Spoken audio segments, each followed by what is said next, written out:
Fala pessoal do Capcast, muito boa tarde, muito bom dia, muito boa noite. Mais uma vez aqui, eu, Lucas, com vocês, eu e o Divinão, para mais um podcast aí, mais um papo bem legal. Dessa vez agora com o Adam, ele que é australiano, ele tem uma experiência muito grande aí nessa indústria das apostas. Ele que hoje é o CEO da Plannatech, que é uma grande empresa aí nesse ramo. E ele vai trazer um pouquinho do background dele para a gente, contar um pouquinho como é que foi a história dele, o que ele faz lá, o que a Plannatech faz. Vai ser uma conversa bem legal aí. E comigo, estamos aqui com o Divinão, mais uma vez para mais um podcast. Divinão. E vamos dar início aqui a mais um episódio para vocês, né? Igual o Lucas já apresentou aí o nosso convidado de hoje. E vamos estar dando início aqui ao Sharpcast agora. So, who is Adam, and how did you get started in the world of betting? Start introducing yourself. Okay, so I mean, I've been betting horse racing since I was a teenager. I can pretty much date it back to when I was 11 or 12 years old, betting on horses. And then that sort of evolved into sports betting. As an 18-year-old, it was available legally where I lived in Australia. And then from then on, so I played Aussie rules football. So in the south, you played in the winters, and then you could go north and play in the summers. So after high school, I sort of went up to the northern part, and that's where legal sports betting was actually more available within Australia. And got a job as a junior ticket writer working for a sports book.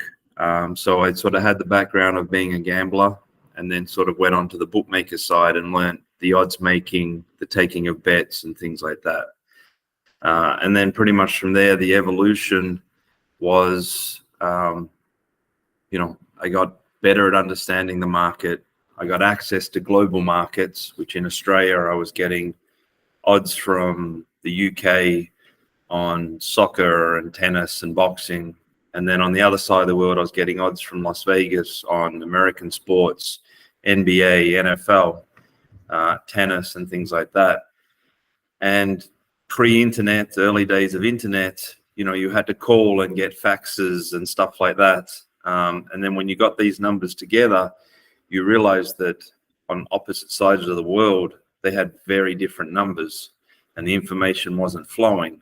So you could set up arbitrage positions, and I presume the background here is decimal odds. So you could get like, plus $4 on one side and $1.60 on the other side, where you could bet both sides and just make free money with no risk. And from that, I was sort of able to build up a bankroll, and then also taking positions. So maybe I liked that $4 option more so than the $1.60. So I put all the exposure and all my value on the $4 one, and then we're able to build up, again, sizable positions that, come to fruition, and took advantage of that and just grew and grew. Then I sort of worked out very early on that I was a much better sports bettor when I was working for a company. One, you get a lot of information coming across the desk. You get a lot of information from professional bettors betting their stuff, and then seeing a better price somewhere else in the world than what they were taking, and being able to transition into that as well. So it just evolved from there. I've now been, betting myself for over 30 years, and on the bookmaking side, almost 30 years. And then the last 5 years, a lot of the technology built in the gaming industry isn't built by people that either bet or take bets or anything like that. It's built by programmers that don't have that knowledge or background of what gambling is. So what I've tried to do is take those two worlds and improve that in the experience of the software for both the people betting and the people taking the bets, to try and make a as frictionless as possible experience for both sides of the market. And that's kind of what's evolved into where I am at Plannatech today. And the restrictiveness that I've had from the betting side, 15 years ago, I'd had over 1,000 betting accounts closed. from the likes of, Ladbrokes, Bet365, and all those kind of things. So I sort of transitioned onto the side where, okay, let me take all the bets, build the liquidity, try and explain the same thing to professional syndicates, other bettors, and try and sort of turn them into somewhat operating models, and taking that information, being able to have a strong number, and then, being able to invite anybody to bet into whatever operation I'm supporting. So again, you have all the information through the bets that people place. Good, really good. And why you start with horse racing? Because I don't know, here in Brazil, it's not a common way to start at this field, but in Australia, it's a common way to start with betting. Yes, in the UK and Australia, horse racing is a daily thing. For us in Australia, their big race of the year is the Melbourne Cup, where literally it was the day off school. It's called the race that stops the nation kind of thing. So it's just, when you're in the gambling aspect of it, that's sort of where you learn. And for me, again, I was very math orientated. I liked math at school. So again, it becomes a numbers game. And I guess investigating that information, watching horse races and stuff, it was just, fun to me. In Australia, you have like on the UK some events of horse racing too, like big runs and big races and things like that, or it's more naturally? Yes, there's big races. There's big carnivals, spring carnival, autumn carnival, the Melbourne Cup, which now has become a global event where horses from all over the world come and run. And there was local racetracks nearby. My dad owned harness or trotting horses, so we'd go to the races occasionally to do that. And in Australia, like the UK, which doesn't represent tracks around the world, there's bookmakers that stand up at the track and offer their fixed odds, and then you bet with those bookmakers. Whereas, any kind of horse racing that you probably do have in South America is totalizator driven, where you're betting into pools, and then the pool takes out a certain amount of money out of every dollar, and then the rest of it's distributed to the people that played. Whereas Australia, the UK, and that there's bookmakers like you do have with sports, like a Bet365 and that you're betting directly into. So it's you versus the house, not you versus other people betting into a pool or an exchange kind of thing. Yeah, and dogs racing are common in Australia too, or more horses? Yes. No, dog races are common. I did lots of those as well. They were on at night times. So again, bars, pubs in Australia is where at night time the betting shops kind of are. So I'd spent times with my dad at the bar or the pub betting dogs or harness racing as well. Here in Brazil, some time ago, we had many guys who bets in the market AVB, A versus B. I don't know if you have this kind of market in Australia, because doesn't matter the winner of the track or something like that. It's only the first dog against the 30 dog, and that's it. Yep. Again, matchups, which Yes, matchup. Yes, that's right. Yep. I mean, that's something that I've enjoyed a lot over the years, especially moving to this side of the world. Kentucky Derby, Breeders' Cup, all those kind of things have evolved over the course of the last 20, 30 years, where a lot more of that stuff is offered. So then it's a race within a race.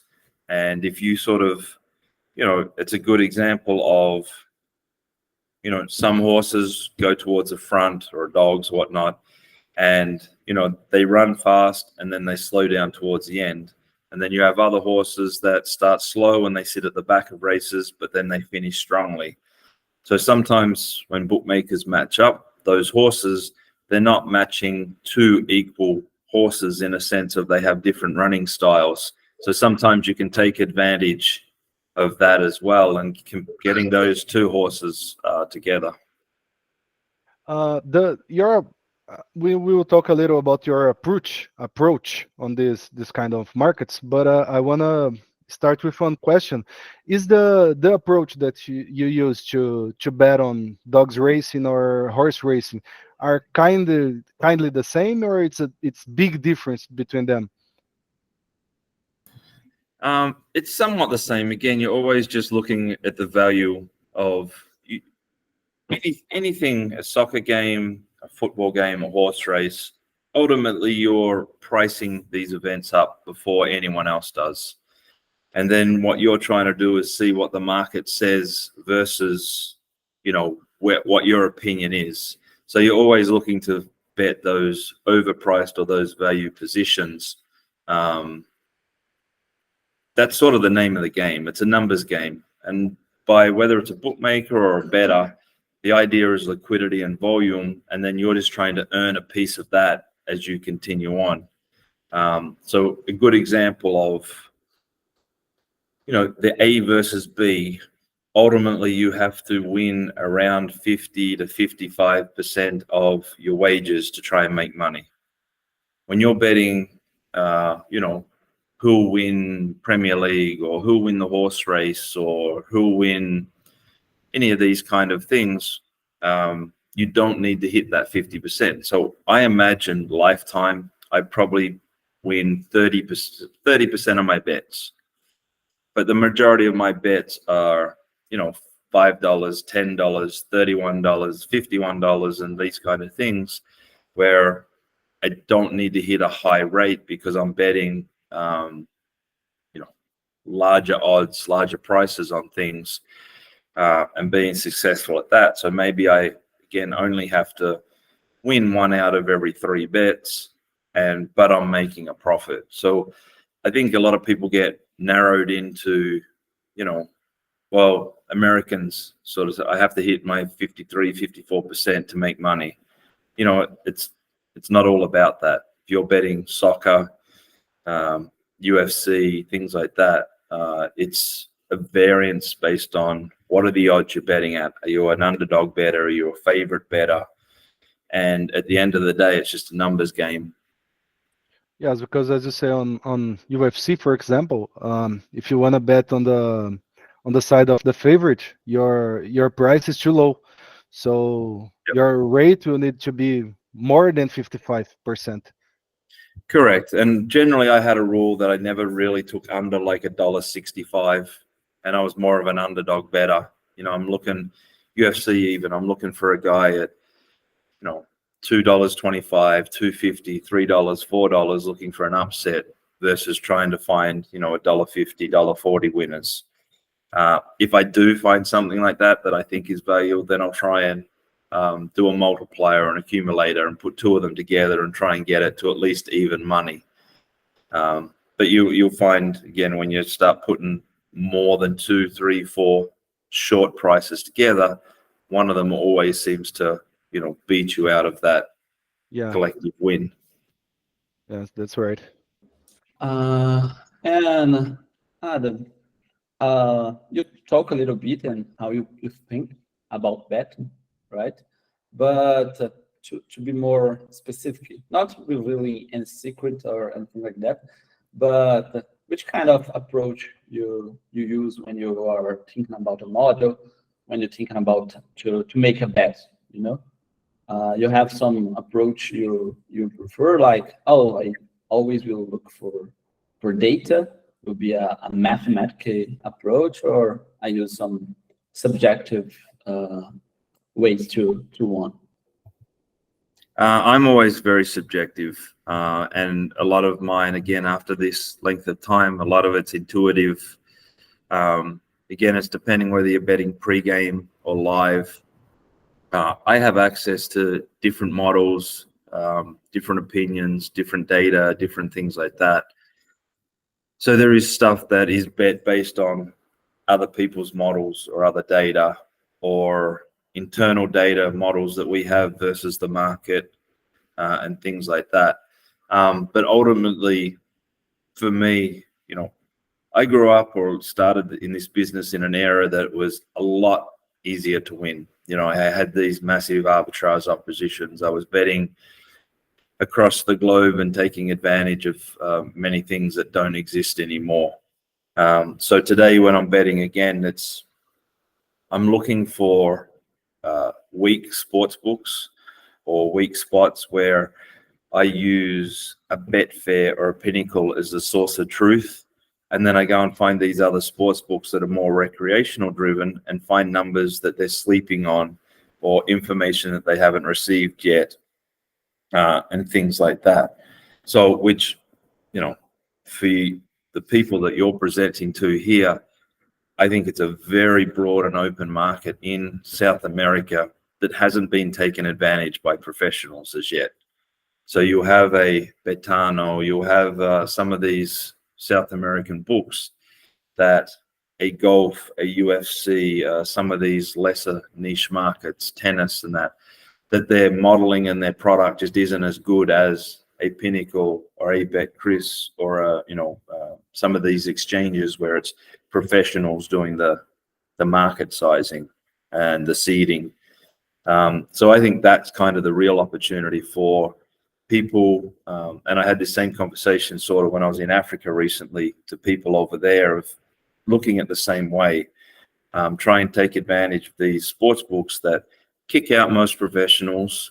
But if you can find your way into them, you know, you can do some damage and start building your bankroll through very basic tactics that take no data, no modeling, no anything like that, to be able to build up your bankroll to something and build up your knowledge, and then sort of, you know, work together with others of trying to, you know, depending what your end goal is, but build your bankroll, whether it's just for fun, whether it's to pay your bills, whether it's to make a career out of. Yeah, it's fun to hear you as saying that you use subjective models. Let's talk like that, because I always thought that horse racing, it needs to get some stats, you know, like speed, the kind of track, of the ground of the track, and things like that. Right.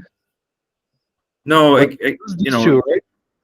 yeah, all that stuff's great and it gives you a guide, but ultimately you're looking for spots. So Breeders' Cup, back in November, there was a horse that had, you know, as a juvenile, as a 2-year-old, had been doing very well and then had one really bad race prior leading up to this major race, and everyone had written it off.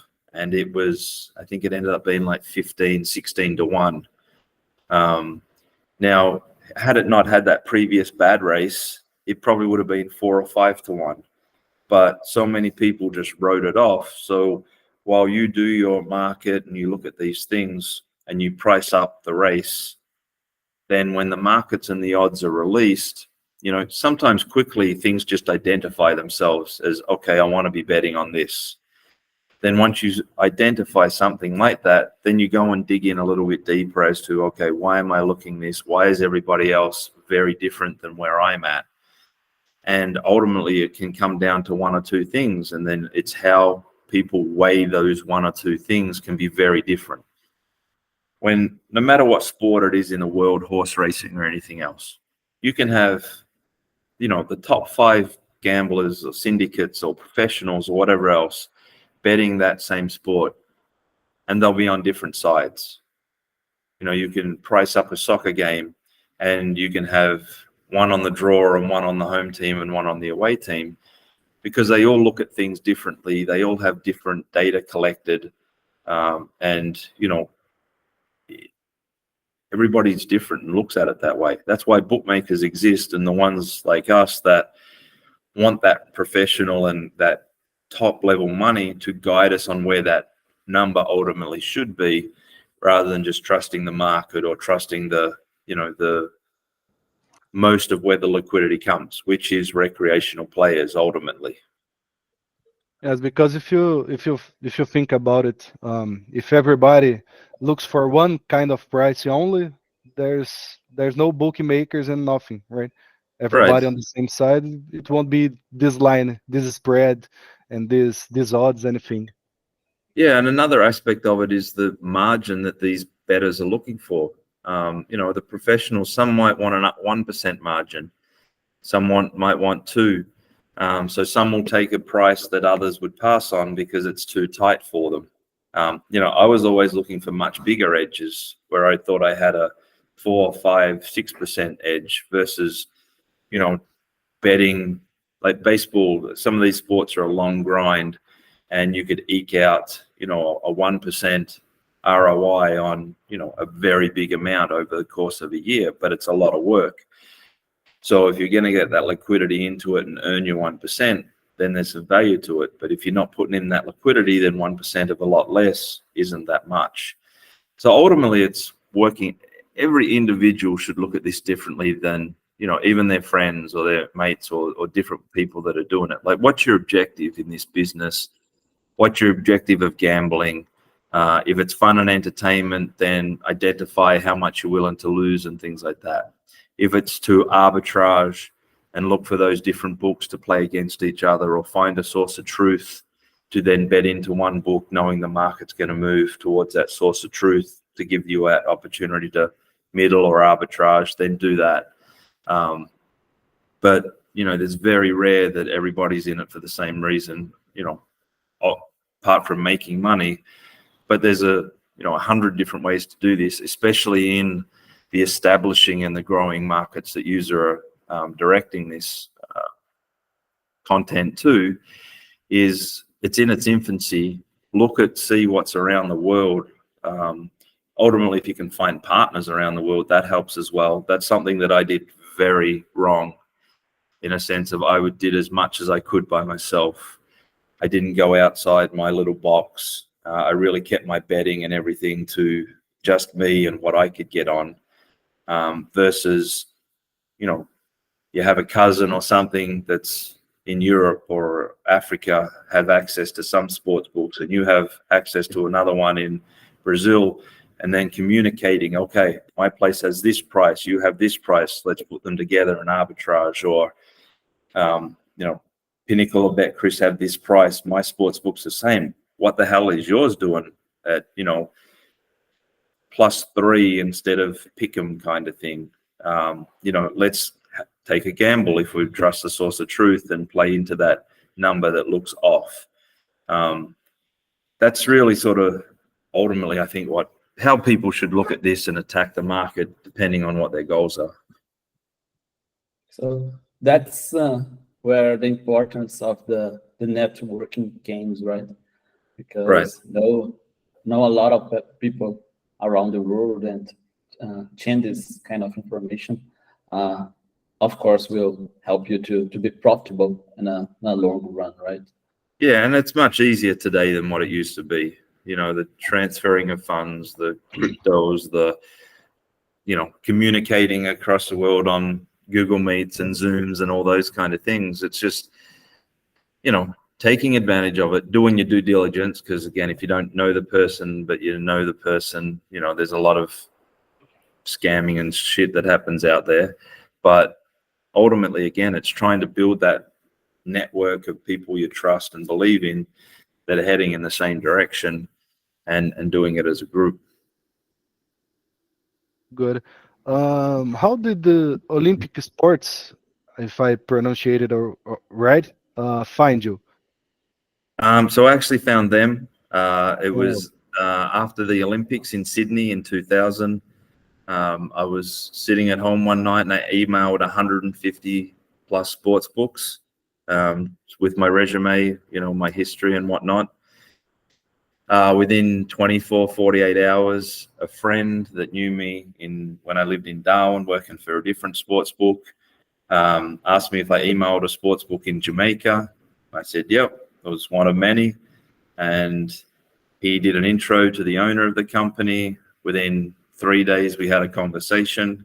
At the time, he was offering US dollars, and that to Australian dollars was like 2.5 to 1. So suddenly I was going to get an instant raise. Plus I was moving to Jamaica. I mean, back then I thought, oh, great. It's, Bob Marley, weed and palm trees. So it's, I literally moved halfway around the world, because when I got over there and I looked at a globe, like Australia and Jamaica are literally on opposite polar sides of the world.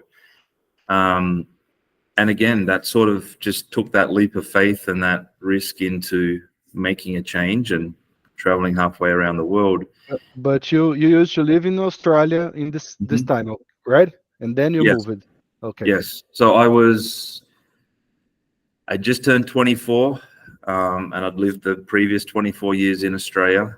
And then I just upped and went to this opportunity.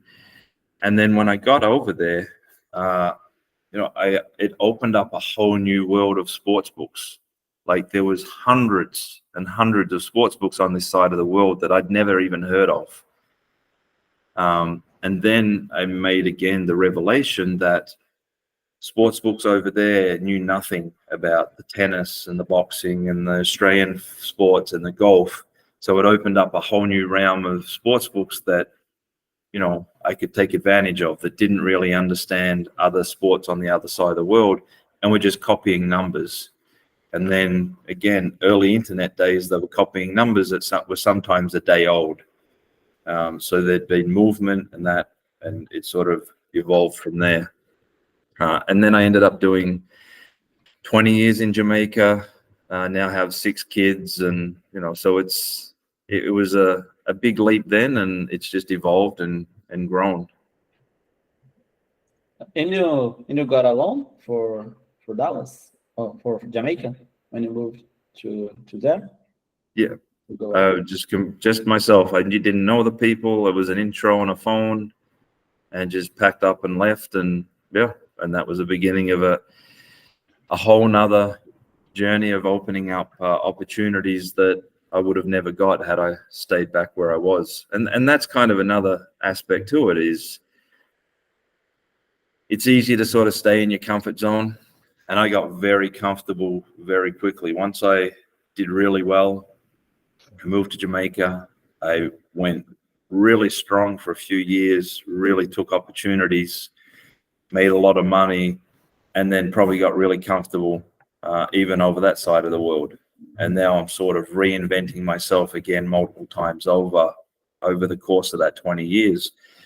But the perfect time to take these chances is, when you don't have any kids, you don't have any commitments, and you can pack up and go to the other side of the world and take an opportunity. If it doesn't work out, you just go back home, or if, things like that. So that's where this industry has so many opportunities within the space.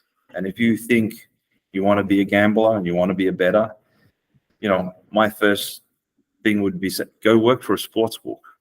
Go work for one locally, go work for one overseas, and build yourself that way. Because as a gambler, you learn way more working on the other side of the operation, seeing the information coming in.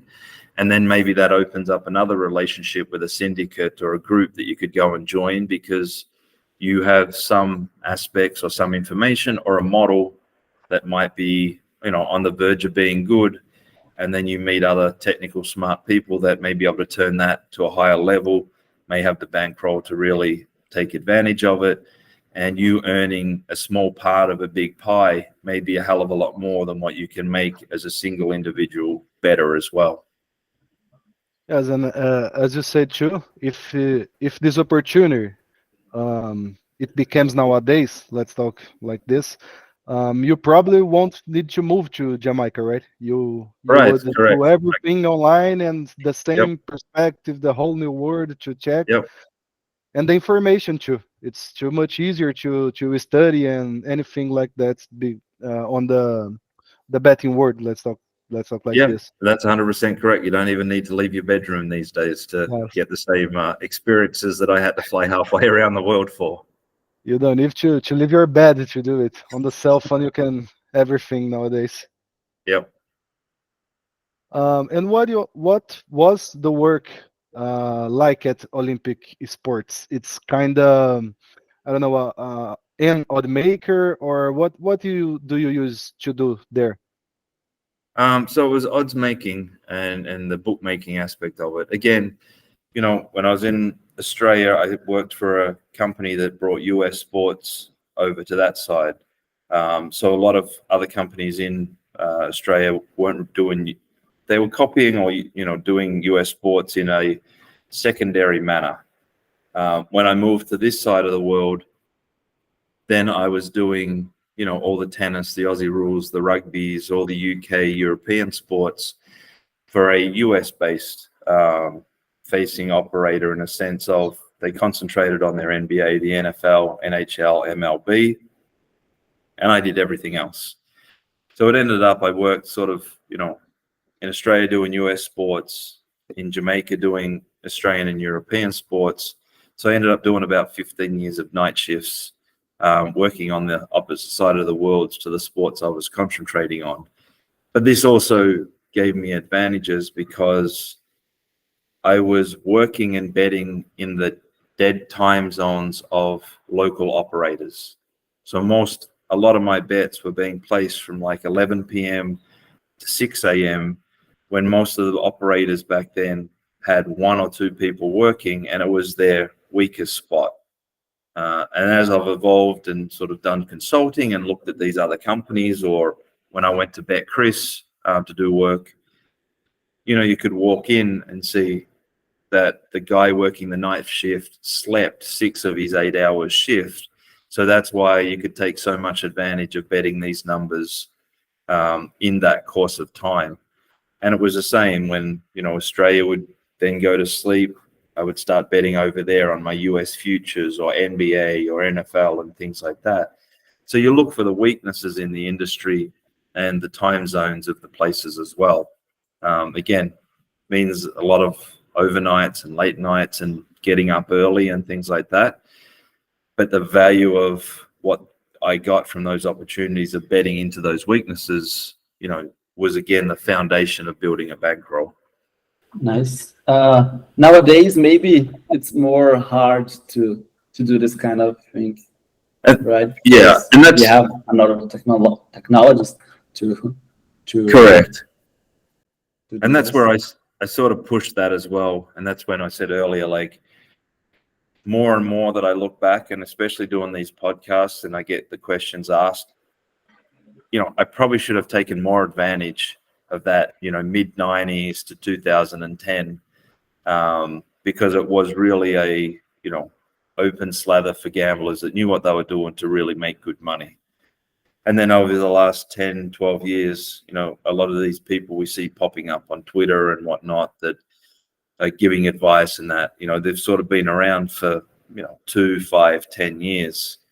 And again, the technologies, the order movers, the fact that everyone's plugged into, you know, a few single platform providers, and they're spitting out odds to these different companies, operators around the world, but the traders are based on local time zones, things like that, and they're really taking those opportunities. However, again, there's still a lot of operators out there that are using platforms that aren't up to the specification of some of the bigger ones, and there's still some gaps in availability to take advantage and build your bankroll.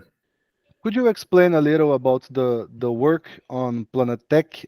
I mean, you said earlier that you help some syndicates, some groups with models and things like that, but can you explain a little more about it, about not only your work, right, of the company?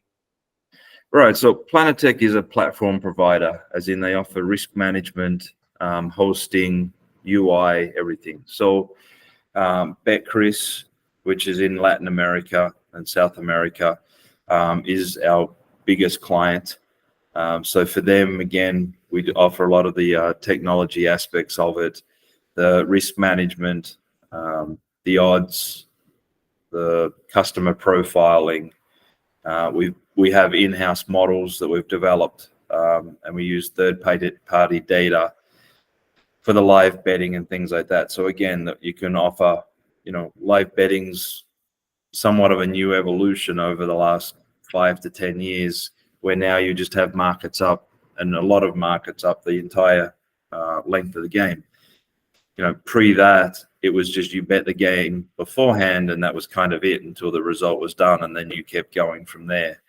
Now, you know, there's less volume before a game kicks off than what there is bet during a game. So ultimately, as I said, it was bringing my consumer experience, my risk management experience, and trying to put that into a technology that existed, but then evolving that into making it more robust, more user-friendly for both sides of the fence in what they're doing like that. And funny enough, I just got off a call before I got on this one. I was speaking with a group in Brazil that have, you know, 1,000 local shops or something that they're looking to bring potentially our platform to that market, which then, you know, gives opportunities of betting into that product for arbitrage opportunities or using that as a source of truth and things like that. So more and more, I'm trying to have more conversations to, you know, build out what we're doing, look for operators and partners that are in different markets. And then ultimately, the only thing they have to do is the customer service, the marketing, and the processing of funds, which we do all the processing as well in our platform, but it's just basically partnering up with local processors, whether it's getting banking and things like that, and then putting a brand on top and sort of working from there. So we're a B2B, but we have all the B2C knowledge and experience to sort of help, you know, people that are in these emerging markets, you know, take their database or take their goals or opportunities that they're looking to achieve without having to know how to run a sports book, how to do the risk management, how to deal with a Bet Radar, a Bet Genius, or these other third-party data spots that we sort of already deal with those relationships and then are able to spin it into a new brand in whichever jurisdiction that is. Good. And what you think is the main difference between the books managed by your company in terms of trading that distinguish them from soft market competitors? What do you think is this main difference that made you one of the biggest company in this segment? I think a lot of it's just knowledge and experience, and being less risk adverse than a lot of others. You know, for us, we value the information of a professional bettor or a smart operator in a sense of, you know, sometimes someone gets information of an injury beforehand. So accepting that bet, getting that information, we can adjust in the market a lot quicker than others can. You know, the size of the bets that we take, again, you know, a lot of places take big bets from recreational players, or maybe they have a casino player that wants to bet on sports, and so they'll just let them bet bigger than normal because, again, they know ultimately that they'll beat them. So I think a lot of it is the information and the understanding that building the liquidity is key and information is king. And when you put those two things together, you can build up a robust operation. Once you get that liquidity up, then that information bets are worth a lot less. You know, there's some that if they opened up their doors to professional bettors and they didn't limit them like they do, then that professional volume versus recreational volume, you know, could be as high as 50-50 or maybe even higher. Generally, our professional or master player volume from different is sort of under 2%. So when you have 98% recreational play that you just think, you know, over the course of time, you're going to beat them for 8 to 10% ROI, and you put it in the bucket over there. And then on the other side, if you can try and break square with the ones that 1 or 2% of the volume, then your numbers are sharp. You can take bigger limits from the recreational players and trust that you're going to have the, you know, right position over time. every time you get into these, you can't look at it on a game by game or a day by day basis. You know, it's over a season or over the course of a year, or sometimes it's over a course of 2 years of just knowing that if you just keep chipping away in the direction that you do, that ultimately you end up on top, and then obviously, you know, cover expenses and things like that. You can have players that go on, you know, they open up an account and they go on a hot run for 6 months and they just keep winning and up and down and whatnot. But you can profile that customer and see that they'll give it back. Ultimately, you know, over time, again, it might take another 6 months to get square, and then, you know, it's gravy from then on of earning. The other aspect is, you know, if someone bets $100 and hits a $25,000 parlay or accumulator, okay, you know, let them go. Just pay them their money, let them go. And $100 at a time, you keep chipping away and whatnot. So everything's a long game in this business. Some people sort of get too wrapped up in, you know, starting with a small bankroll and, you know, having a few losses and feeling the pain too much, rather than just trusting the process and letting it play out over a course of time. It's a hard work to do, because you need to be it's a short line between you generate liquidity for your customers and to reduce the risk of the book too.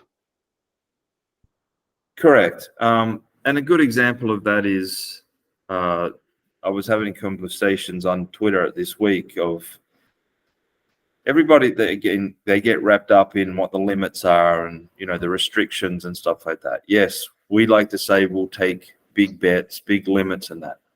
But that's on NFL, Premier League, La Liga, UFC, things like that.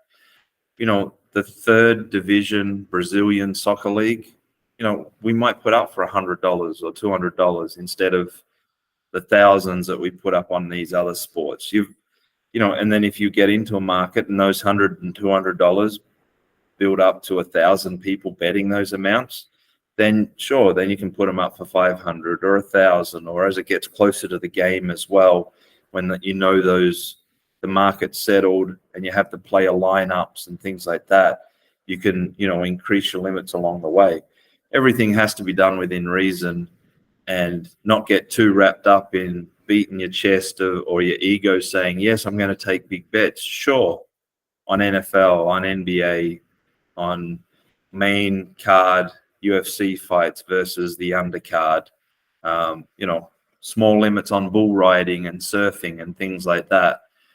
You've just got to take it, build your liquidity, take your time. But you're right as well, opening up a sports book for the first time, the first 100 or 200 bettors are going to be assassins that are trying to, you know, beat your brains in and take all your money.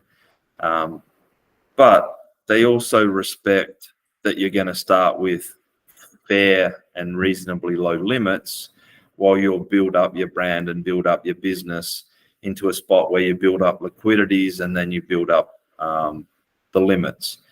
And they'll often work with you. You know, over the years, I've done that with books. I will bet, and then I'll message them and say, hey, your number's off here, or your, you know, this information you don't have, or this injury, or things like this, or just different things like that. And you build up a relationship with these bettors that, again, specialized. As a bookmaker and an operator, you're offering 30 to 40 sports, couple of thousand leagues, you know, hundreds of thousands of games. Whereas you have some bettors that are only betting one sport, or only betting one league, or only betting, you know, one conference in college football in the US. So you find those people, you build a relationship, you give them a fair bet, they give you the information, and then you can start building the liquidity from there. And then that, you know, in turn, over time, over a year or 2 years, then suddenly they're getting bigger limits.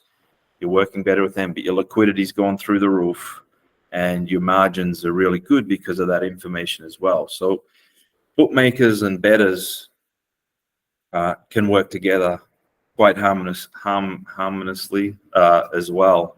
to really build that business and give everybody an opportunity to feed from the ecosystem.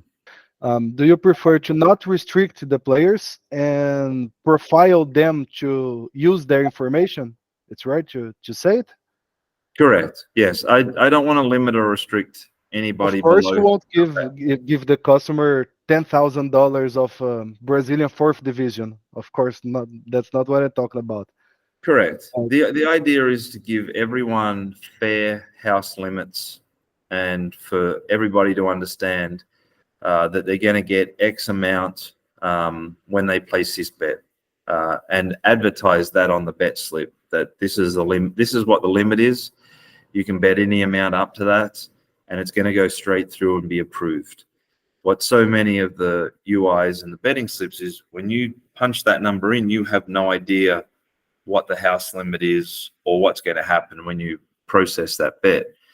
So when you go through the process of doing that, you know, even if you put $100 in and they come back and say you have $1, well, now you've gotten $1, but they've gotten the information from you of what you were going to do and where it was going to go. So that's where games always start to play as well. If someone's limited you, bet the wrong side multiple times, watch them move that way.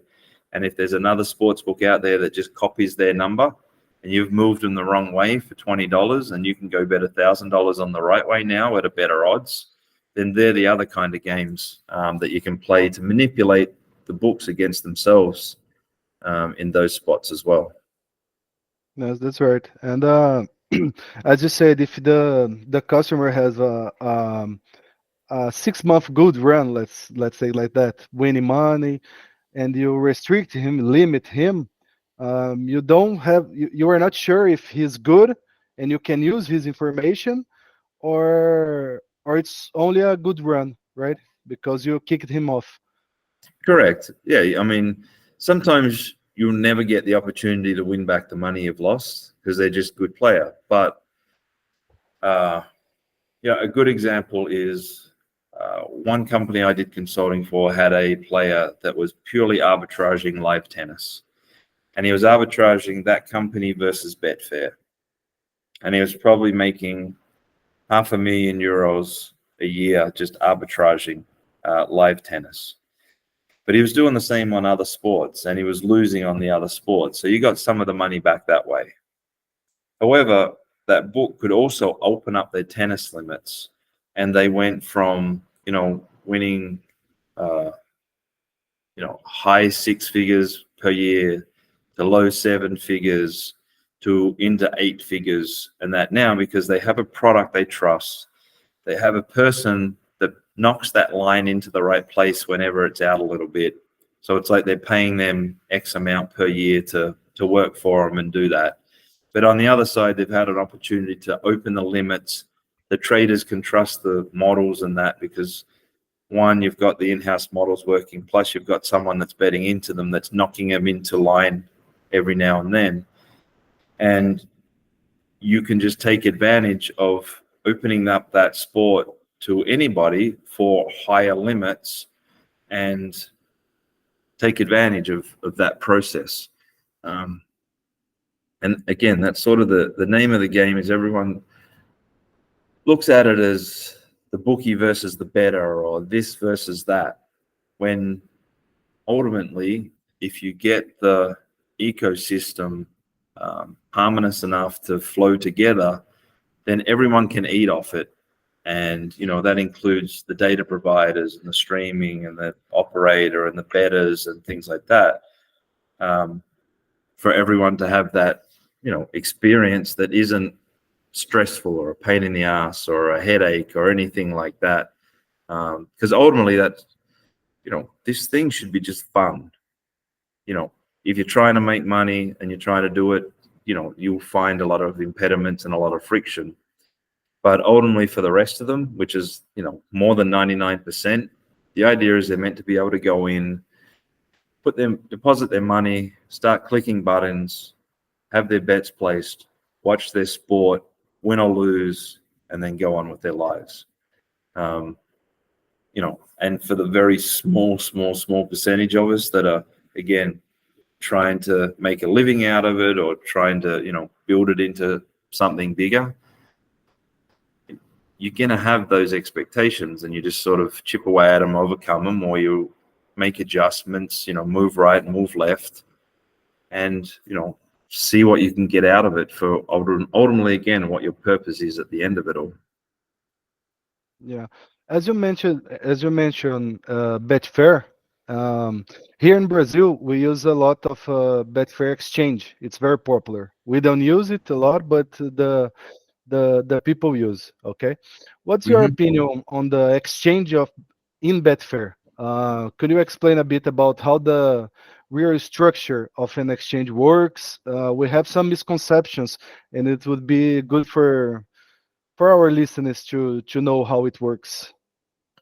Okay, so the basis of the exchange is it's person-to-person betting, and then the house is taking out a percentage from usually the winning side. Sometimes it's on volume. It's all different ways.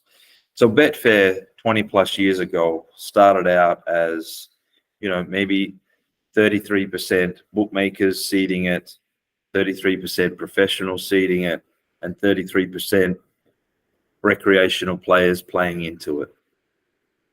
It's become where it's literally 49.5% professionals, 49.5% bookmakers, and it'd be less than 1% of recreational players playing into it. So for your listeners, what I would actually say is use I wouldn't be playing into Betfair too much because those numbers are generally very strong. They're probably the strongest numbers on the planet out of a lot of books, because again, you have professionals and bookmakers setting those numbers and seeding those markets. What I would do is use Betfair as your source of truth and bet into your local operators that have overlays and numbers don't fit into that. Where I use it sometimes is on futures, Premier League, something like that, where again, I know that number is substantially supported by real money and real market makers. And if they have Liverpool at 5-1 at, $5 and $4.90 on the exchange, and I can get $6 somewhere, then I would go and bet the $6 at the overlay and just gamble on that side. So again, these are the ways to use tools that you're familiar with. And in this one in particular, a very good source of truth to bet overlays or arbitrages, but just bet it on the side of the local operator versus selling it back to Betfair. So I don't know if you can say it, okay? If no, that's no problem. The biggest books can use Betfair Exchange to protect some positions too, about some customers that they profiled as winners, or no? It's not common. It's not common, but it's not common around the globe, but UK bookmakers do use it a lot to, depending on the liquidity of the exchange and what's available. But I know like horse racing in particular, there's a lot of bookmakers that are at the racetracks and they're slightly under the Betfair prices. And if they lay a big bet, then they can put it on to Betfair and try and sell it back. It does happen, and there's other exchanges that are used in that similar nature. There is some places around the world that allow bookmakers to bet with other bookmakers to hedge and offset certain positions. But generally, the best way to do it is just move your number to a position where you want to get some buyback on the other side. Because generally, a lot of the markets now are so tight that if you just move off the market, 3%, 4%, where you're trying to get a buyback very close to the bet that you laid originally, then you'll find takers out there that'll take that buyback or that bet. So generally, you don't have to go too far to force a bet. So there's not as much need for that as what there was, again, 10, 15 years ago. Okay.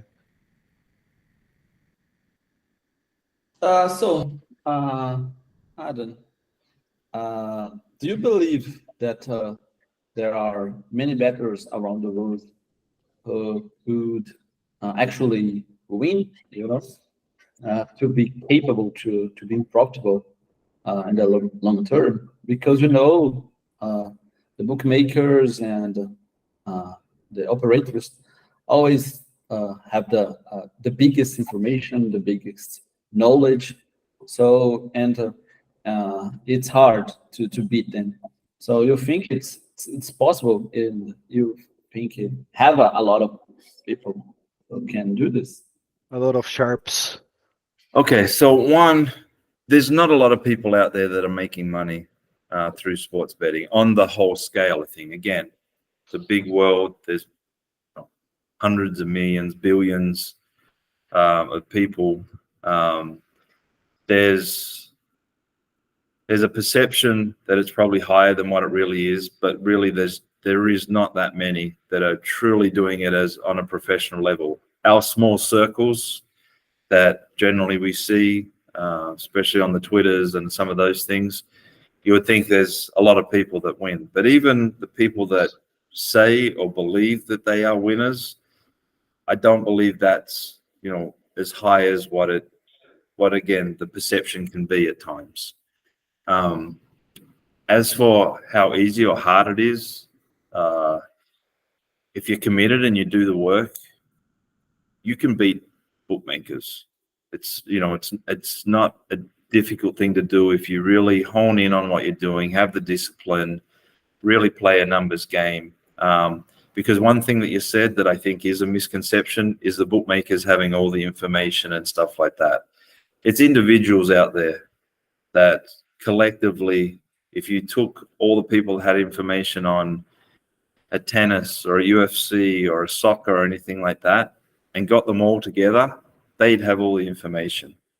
Bookmakers are generally using tools that are publicly available. There's no real any hidden secrets that they have, channels into people's personal minds or their, things like that of achieving this stuff.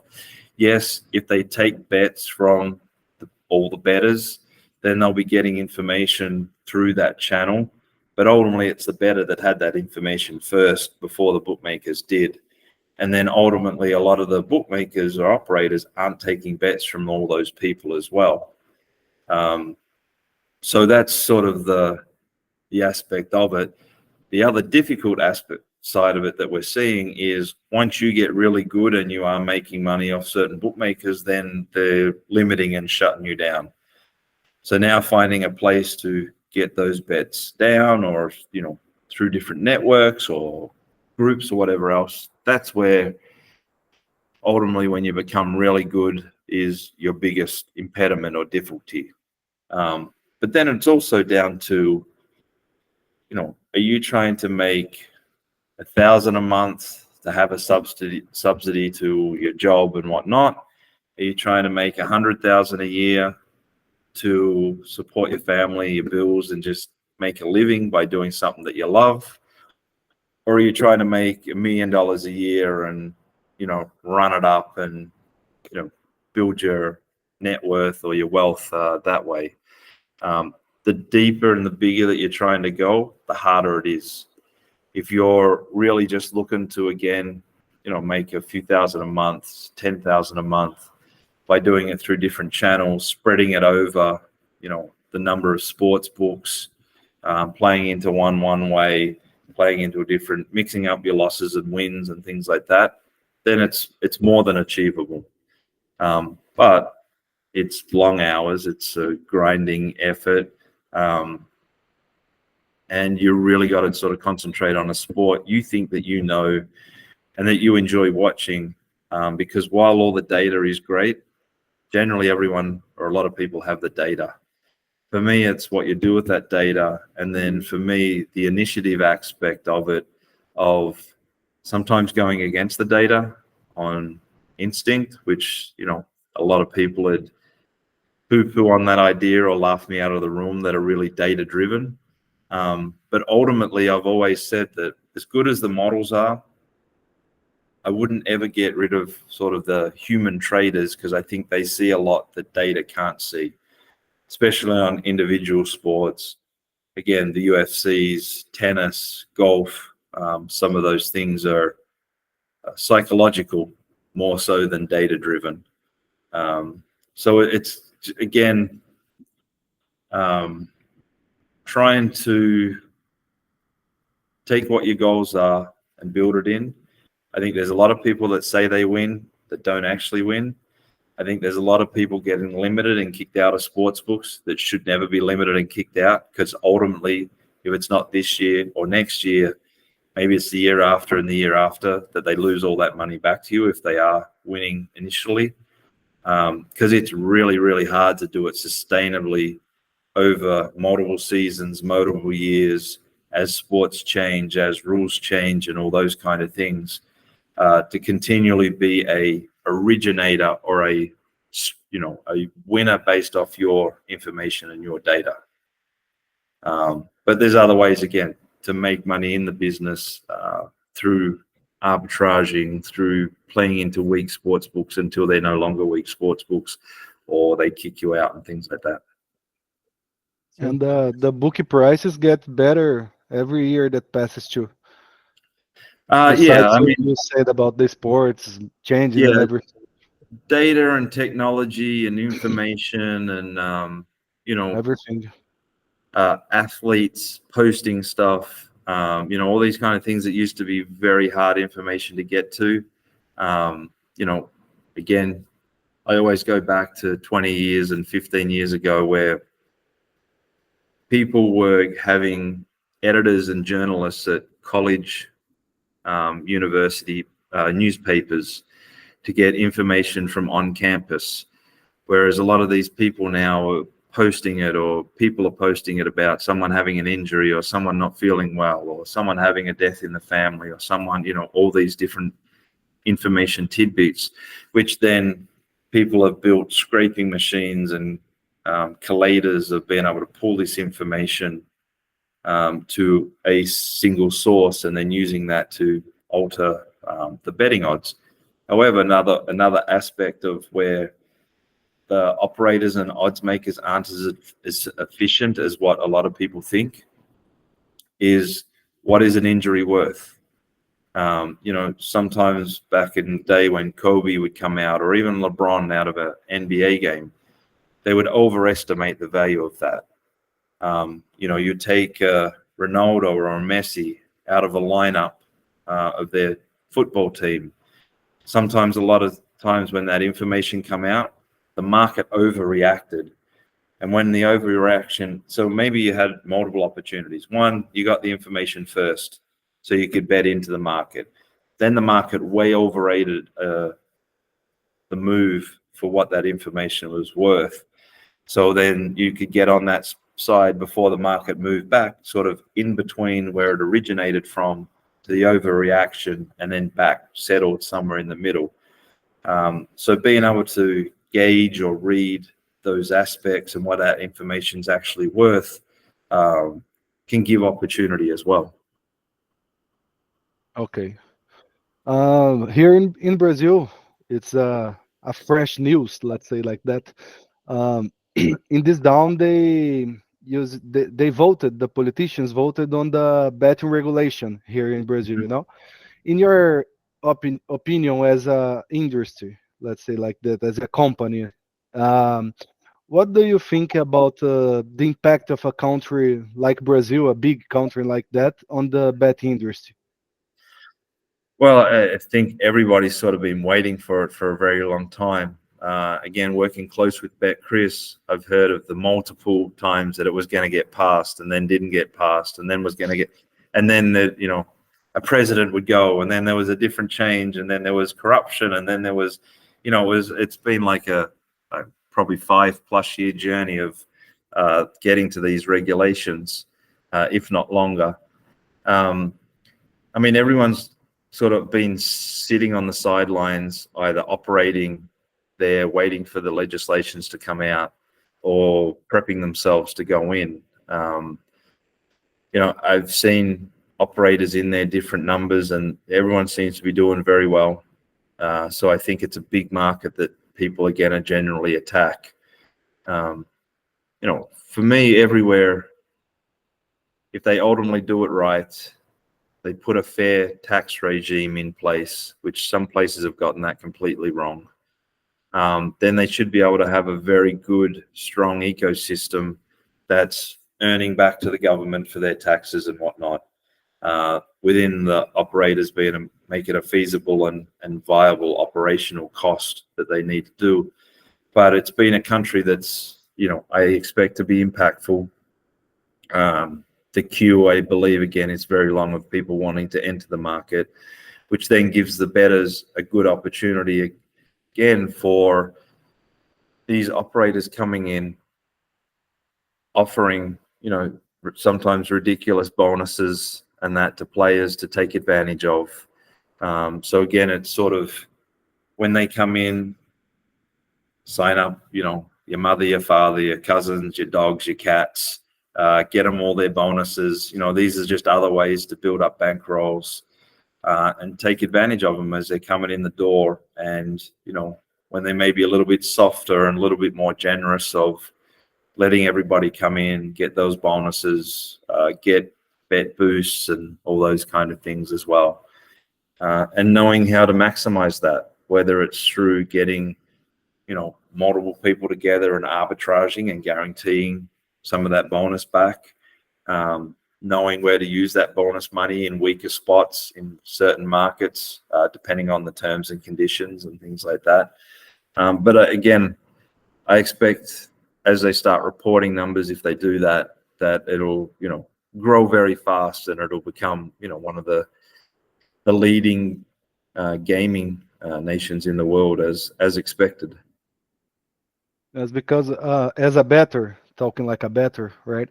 The biggest problem we have here in Brazil, it's when you are a winner, mostly bookies don't pay you out, Right. They just say that you mistaken cheated, here yes. on these Yeah. slow captions here, and we won't pay you.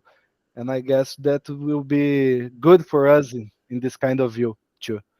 Well, as long as the regulators, again, enforce a lot of this stuff, the big mistake I've seen by lots of regulators is that they think that they're working for the operators and not the citizens and the bettors. So they think they have to protect them and not upset them. These operators aren't going anywhere. You could get a hot poker and stick it in their eye, and they're still not going anywhere. Like, they need to be there. They need the revenue. They need the money. Again,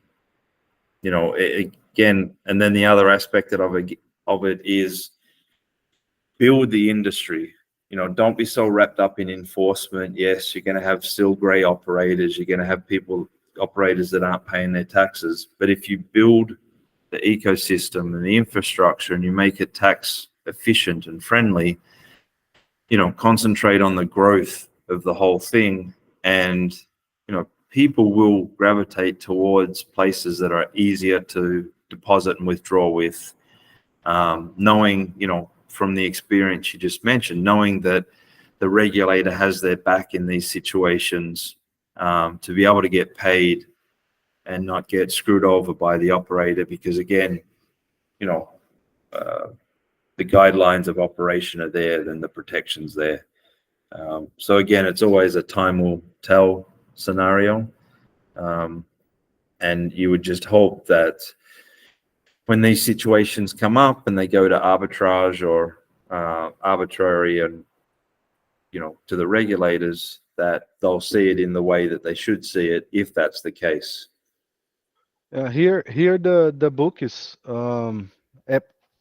it might be happy with the regulation that they voted here, because it's 13% of DGR and $5 million for license for 5 years.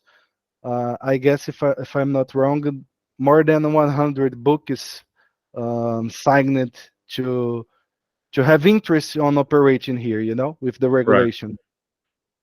Yeah, I mean, the license, again, it's a big market, so the license fee, while it seems it might be hefty, probably isn't that bad. 13%, I think, is a fair amount. So yeah, I mean, it seems like they're doing what they should do on that front.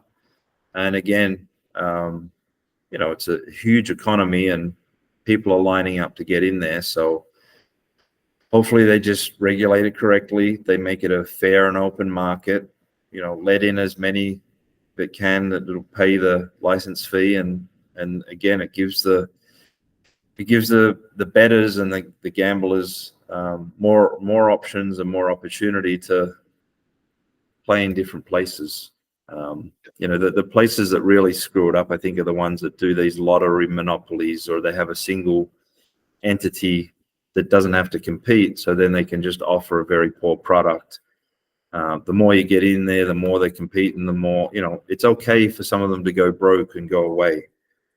So, your job as a regulator in a country isn't to make them sustainable, in a sense of, if you give them a fair license fee and a fair tax rate, then from there, it's on them to survive and deal with the customers and things like that. So again, it sounds like it'll be a robust market and competitive, and which gives, again, your listeners the opportunities to, especially if they're trying to make money from this rather than just entertainment, the opportunity to do that. Yeah, but let's hope they don't screw us out on this. So, Adam, just to finish our conversation, would you like to say something to beginners, bettors who want some advice to start at this world, or for the small groups who wants to create a bookmaker? Do you have some advice for these two kind of people? Yeah, I mean, for the bettors, and with you having saying that Betfair is a tool that's used in your country, is again, I would use that as a source of truth and try and take advantage of that against the local operators. And also on the arbitrage front, again, it sounds like you're going to have a very, very broad basis of options to choose from, which means they're not all going to be using the same platform and the same numbers. So there is going to be a lot of variation. Do find a niche, find something that you really enjoy watching. Again, it's, Brazil, you got your surfing, you got your bull riding, your UFC, things like that, your local soccer leagues, whatever it is that takes your fancy, and concentrate on that. Again, if you get a few of you together and each of you have a different sport that you like, then, working that out. I think these days, and with AI and everything else, building models, getting information to build models and data plays is worth the time and effort to, again, try and sharpen your knowledge and understand, what all the data points mean in a particular sport. And just take it slow and know that, it's hard. You're going to have losses. It's stressful. But if you just do it in a correct manner, and again, if there's potentially 100 sports books coming that way, and you're looking for a job, or you're looking to get into this business and get out of whatever you're currently doing, and there's an opportunity, then, it doesn't hurt to go learn the business from the other side for a couple of years and go work for one of them on some form or another. And from there, you might build relationships or find people that, align with what your goals are or aspirations are, and go from there. On the bookmaker side, again, it's an expensive venture, but if you are, looking to get into it and you have a database or a marketing or whatnot, and again, it sounds like it's a fairly hefty entry fee into the Brazil market with that 5 million 5-year, and then operations and things like that, is to concentrate on what you know. And again, if it's marketing, customer service, and then just going and finding a trusting platform or someone to work with that does all the risk management and the customer profiling and all those aspects to the business, and let them just do what they do, and then concentrate on your side of the business and turning that into, a profitable entity over the course of time. There's plenty of opportunities out there to find partners or investors or different things from this aspect as well. So it's just putting together a basis, a plan, and then, taking your time to go out there and look for different opportunities to bring that in, or go find a already established African or European brand and be able to do some kind of introduction of, say, hey, come to Brazil, I've got this, my idea is this, and then they'll look at that as different opportunities of a way to getting into this space. You're also in a unique position, in a sense of, you're in South America, and the Portuguese is obviously different to the Spanish, because I've even seen with Bet Chris and the conversations that they have, they're in Latin America, lots of Spanish, and then they get to Brazil, and it's like the website, the UIs, the translations, it's like, just a completely different animal. So having that basis of, maybe you have a BPO or a customer service call center, located locally, which then gives you the step ahead of anybody else needing to go in and open one. And, you can then sell those services or marketing or anything like that. So, it's just not the betting aspect of this business. There's other tangibles that if you have that information and that access as a plug-in to even, a DraftKings, a FanDuel, some of these other bigger ones that are looking to go in there. And that's one of the hardest things, is to set up a call center, a customer service, a marketing, knowing what the locals want. It's just a broader opportunity of what you can try bring to some of these places. Good. Good. Thanks for sharing this kind of information, and these insights. Of course, will be helpful for a lot of people who are watching us. Okay, that's good. Divino, do you have any other questions? No, I just want to thank you for your time here, explaining things and talking with us, Adam. Really thank you. Yeah, not a problem. And again, if you go through this and there's something, that derives other questions, or when you post it, people are asking you questions or anything like that, just, feel free to hit me up and ask anything going forward. Então, galera, acabamos aí de finalizar mais um podcast incrível aí, hoje com o Adam. Foi uma conversa bem legal, ele trouxe uma perspectiva bem diferente para a gente, muitos temas aí. Eu espero que todos vocês tenham gostado. Mais uma vez, antes aqui de a gente finalizar de fato, pedir para vocês se inscreverem no nosso canal, deixar o like aqui embaixo, que cada 15 dias nós estamos aí com um podcast novo. Passa aqui de final também se despedir, e para o Adam também, beleza? Valeu, galera. É isso aí, pessoal. Espero que vocês tenham gostado desse episódio aí. Vou passar a palavrinha para o Adam despedir de vocês aqui, e nos vemos no próximo episódio. Go ahead, Adam. All right, it was great talking to you all. And again, if you have any questions or any follow-up, feel free to hit me up anytime. Sure. Thanks. Thanks. Bye-bye.